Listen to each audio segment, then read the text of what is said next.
Does this ever happen to you?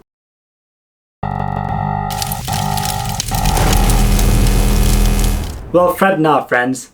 Today, with the magical world of proxy files, we'll make sure that never happens again and speed up your Premiere Pro workflow. What is up, Vlog Nation? It's your boy, Awais Wattoo, Wattoo Studios, and we back at it again with another video. It's been quite some time now. I've been on a little hiatus, it seems. I've been live streaming, check out the lives if you haven't already.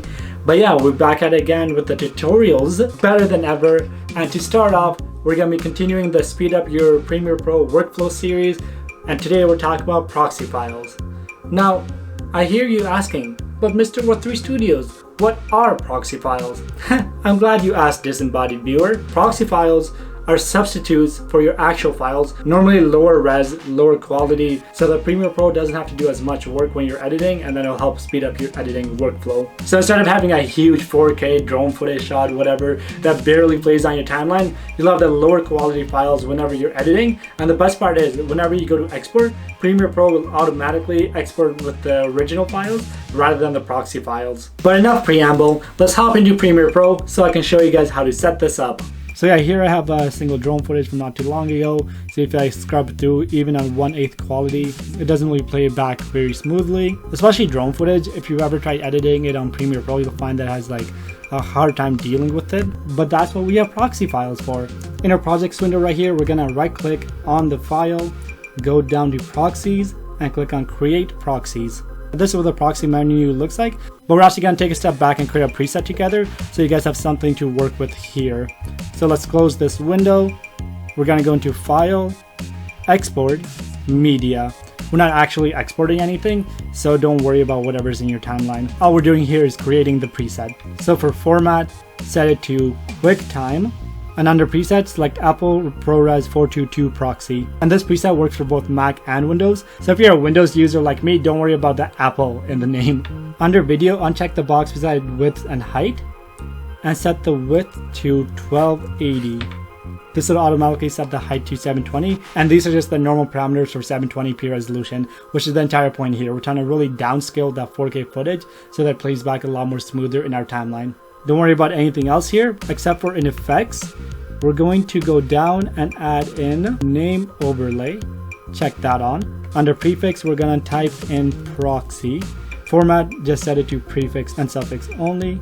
Leave everything else blank. We're gonna set the opacity to 0 to get rid of the background. And then for position, you can place it wherever you want. I'm gonna go bottom left. And we do this so whenever we're editing, we know whether we're working on the normal files or the proxy files. This is by no means necessary, but it's a nice little add-on just to differentiate your clips. Alright, now click on Save Preset. Name it whatever you want, but make sure to put export in the name, and I'll explain why in a second. Press OK. Now cancel this. And this is where things get a little wonky. So what we created right now is an export preset, but Premiere Pro for proxies uses something called ingest presets. So now we're going to use the export preset to make an ingest preset, and then that ingest preset will be used to make the proxies. Don't ask me why that's how it is. Take it out with Adobe, I guess, but it is what it is. So we're going to open up Adobe Media Encoder, and this is where we're going to create the ingest preset. So click here, create a new preset, and select create new ingest preset. Name it the same thing as you did the export preset, but just put ingest in the title. The only thing you need to worry about here is make sure that transcode files to destination is checked on. As for the destination location, it can be whatever you want. Don't worry about that too much. I'm just going to set it to my desktop. Again, you can set it to wherever you want. It doesn't matter, and I'll explain why that is in a bit.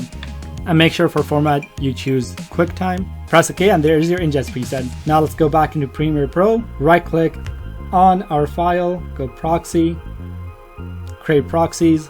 And now we're going to add in that ingest preset that we just made. So click add ingest preset and add that in. Now remember in the previous step when I said the destination doesn't matter? The reason for that is we're going to select next to original media in proxy folder under destination. So what this will do is create another folder for your proxies right beside the original clip. and that way it keeps all the files together. That's why it didn't matter what you set the destination at before, because this overrides that location. Alright, now press OK. So your file's gonna open up in Media Encoder. Just give it a moment to finish rendering out. Shouldn't take too long, but if you're working with a lot of files, this could take a while. So what I'd recommend is just doing this beforehand, before you're actually starting on your project. Maybe leave it overnight or go take a lunch break or something, and then when you come back it should be done. That way you're not wasting time just sitting around waiting for the rendering to finish. So I'll just, which is what I'm gonna be doing right now.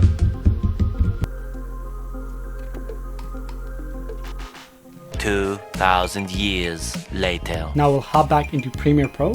Now it'll look like nothing's happened, but what we're gonna do is press the plus button right here, find the toggle proxies icon and drag it into our toolbar right here. Press OK. Now click on your footage, press the toggle proxies button, and you'll see the proxy icon. And now if we scrub through, look at how much smoother our footage is being played back at.